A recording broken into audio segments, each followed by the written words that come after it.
Hello everybody and welcome back to Setharoner's Guide to Free Games, the series where I go through a bunch of free games to see what's worth it and what's not.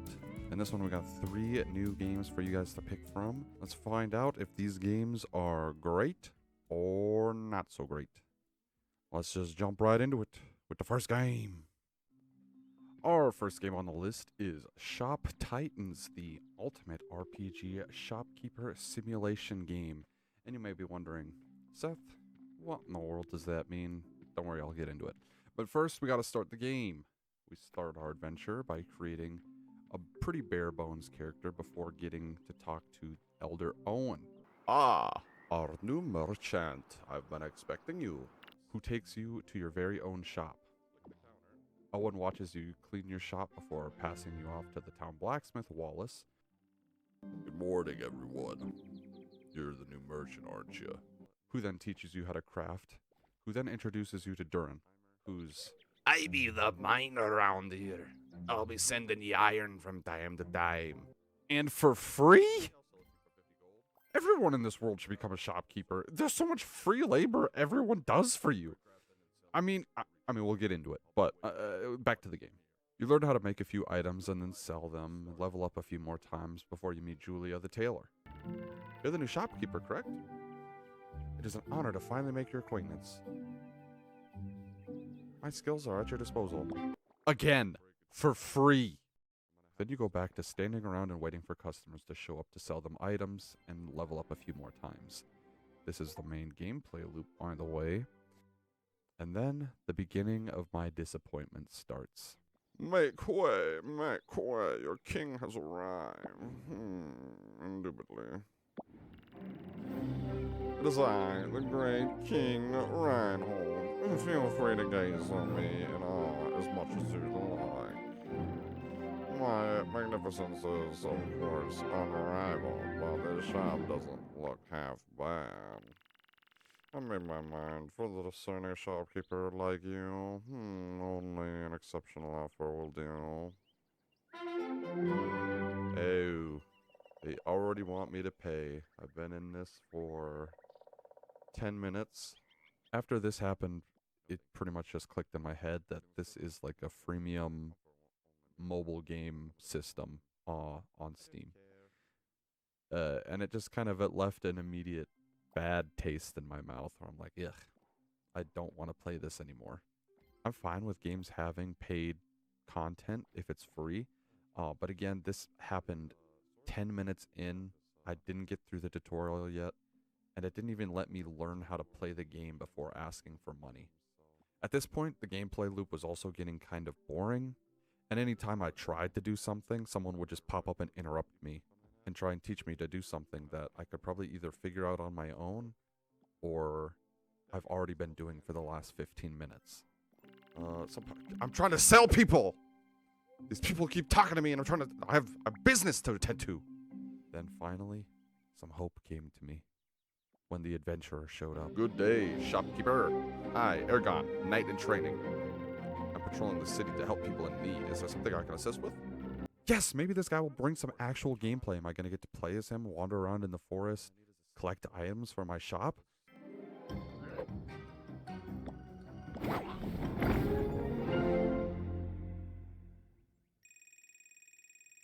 And never mind. It's just another thing to micromanage and wait for.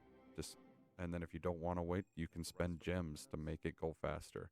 And it introduces a chest system, which either makes you buy or find keys to open things to get better loot.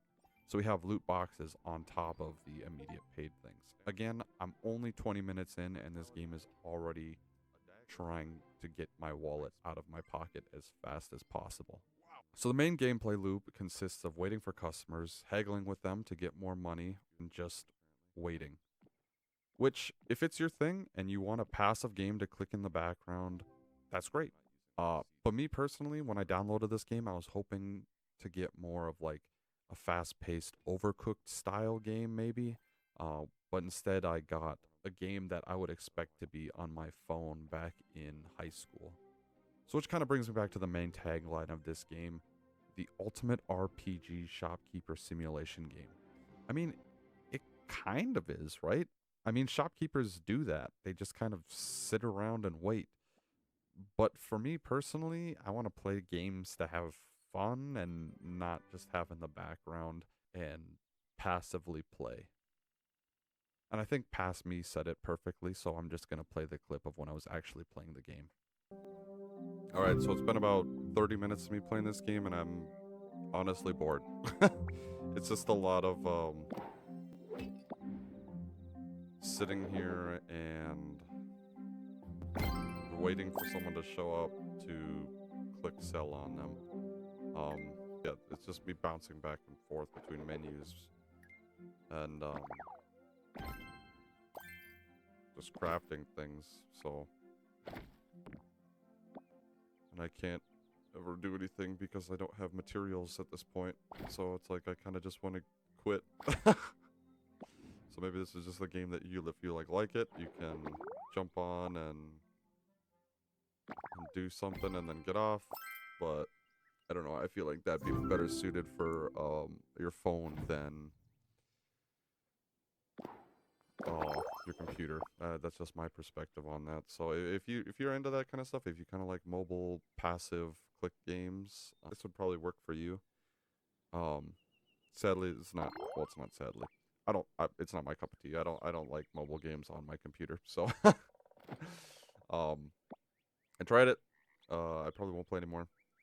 It's been about 30 minutes. Probably 15 to 20 minutes of that was just like reading constant pop-ups.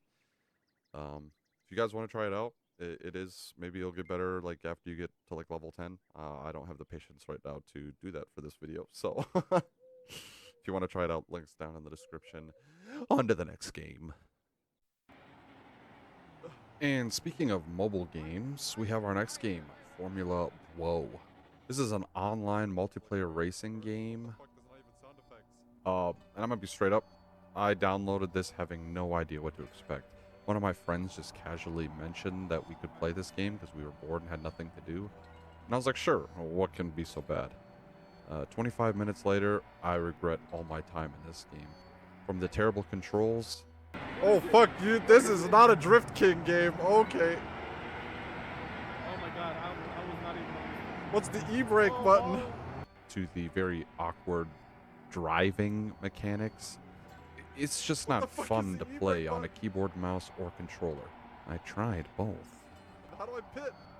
The game prides itself on its realistic pit stop mechanics, which I'll give it credit, it does have. Oh, that's not my crew. Where's my crew? Pit me, motherfuckers!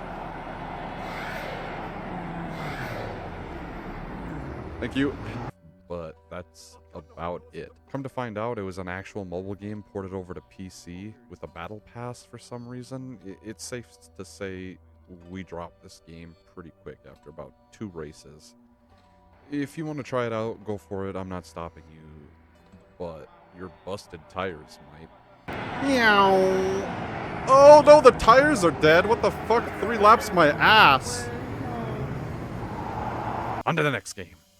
Our next game is Xdefiant. Xdefiant is an FPS in the likes of Call of Duty with a mix of hero shooter running through its veins. Unlike all the other games in this video, I've been actually keeping an eye on this game for like a little over a year since it was announced a while ago. And I've been playing it a lot longer than all the other games. Most of the other games I've been playing for like maybe an hour. This one I probably put a few more into it. Since it just came out and I've been playing on it for the past few days, I'll be able to give a little more than just surface level first impressions. Before we get started with the mini review, I'll note that this game is currently only on Ubisoft Connect. Ubisoft does this, I'm not really sure why, with a few of their games. If you want to wait until it's on Steam or a platform that you're used to being on, I totally get it. You'll probably just have to wait a few months for that. Alright, on to the little review. So this game was actually made by a bunch of ex-Call of Duty developers, and because of that, this game feels like a slightly less polished Call of Duty game. And I'm not saying that as a bad thing. It feels good to move around and shoot for the most part, and it overall feels like a good game. It was just kind of obvious that maybe this team wasn't given the amount of time that maybe the game needed. It's still a little rough around some areas, specifically the net coding, which I will get into later. Instead of character classes where you have to pick a bunch of different perks and buffs for your character, you have these factions based off a few Ubisoft IPs that basically simplifies it all down for you. Each faction has set bonuses and abilities. All the abilities feel unique and pretty fun for specific playstyles. For instance, the Phantoms, who are defensive and have abilities like a riot shield or a portable shield that acts like a wall that you can shoot through. There's also the Cleaners, who give a passive dragon shot rounds that you can light your opponents on fire. There's just a few things, and I'm sure they'll add more because it's a live service game and they'll probably add more factions down the road. I don't have much to say about the guns. Most of them feel pretty balanced and fine to shoot for the most part. I will say the weapons and leveling up in general just takes forever in this game. You have to play a lot to unlock a bunch of the attachments, which sucks because sometimes weapons feel like a brick until you get the right attachment for it. Another small complaint I don't really like with some of the guns is the hipfire. It might just be that I'm bad, or the netcoding is still kind of funky on that kind of stuff, or maybe the devs just decided that they wanted hipfire to be dog doo-doo. Whether the reason, sometimes it just feels like you could be point blanking a guy and bullets will just draw a perfect outline of him somehow. Again, maybe it gets better with specific attachments, but I haven't been able to unlock attachments that increase hipfire because it takes forever. The movement feels good as well. It's pretty fast paced and allows you to schmoove around corners, even though sometimes because of the game's netcode, it just lets people shoot around corners to kill you. I'm sorry I keep bringing that up, but at this point, I have no patience for games that have like stinky netcode. It's 2024. We should have this figured out by now. And originally, that's kind of what I thought about the movement at the beginning when I first started playing. As I watched the meta slowly progress as games do, I noticed that everyone started like bunny hopping around and shooting, and it was like usually people that were good at the game. Not sure why the game allows you to do this, but apparently bunny hopping allows you to move really fast while also having no aim drawback. I'm not sure why they decided that was a good idea, but sometimes it just sucks to fight against. Because to be honest, I'm a grown man and I have a full-time job, and I play Destiny on the side, so I don't have time to learn movement tech like this. So sometimes it just sucks because you're going up against a person that's just so much better than you, and you just can't combat this weird movement tech. I'm not sure if that's how they want the game to end up being. I will have to wait and see, but as of right now, I guess I'll just have to take the L and say I'm not good at movement in this game. On a better note, you can definitely tell when you're playing against people that aren't that high of a level, because when you're fighting against people that are your skill level, the game and movement feels great. Currently, I don't think that there's a skill-based matchmaking at all, but if they ever do implement some sort of thing like that, maybe the game could thrive a little bit for casual players. But I get the feeling they purposely did this. I do worry that because of this, the game might feel really sweaty for new players if they end up going against high-level players right off rip and they just don't know what's going on because they're dying every 5 seconds. I know that this section kind of feels negative, but overall I actually really do like how the movement and the mobility of this game feels. Now for the paid aspect. The game is free, and like many other free games, they do implement some sort of paid aspect. This game does have skins that you can purchase and a battle pass. I'm always wary when it comes to battle passes in these types of games because a lot of times they like to lock better weapons behind the paid tier, but at least with this first pass, it seems like the only weapon that's in it that you have to unlock is on the free tier. So it does kind of suck if there's no way to get that weapon later on, but as of right now, I'm okay with it. I hope that they somehow allow people to unlock those weapons later on if they miss out on it. The skins are pretty pricey, but none of them really look that good in my opinion, so I wasn't tempted to buy any of them. But overall, I don't think this is a super terrible use of a paid system in a free-to-play game. Most of it seems like you don't have to pay at all. You'll just have to play a lot to get the XP and stuff that you want. So to wrap this all up, it's a pretty fun FPS if you want to try it out and you're feeling a little bored of something like Call of Duty.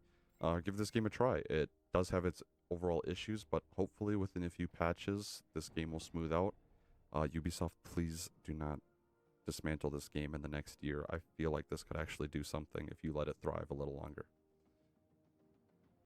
So that's the end of the video. Did you guys play any of these games? What do you guys think? Let me know it down in the comments. Also, since this is somewhat of a new series, what do you guys think I can do to improve? Do you like the flow of it, or should I change something up? What do you guys think? Let me know that down below as well. Thank you guys for watching.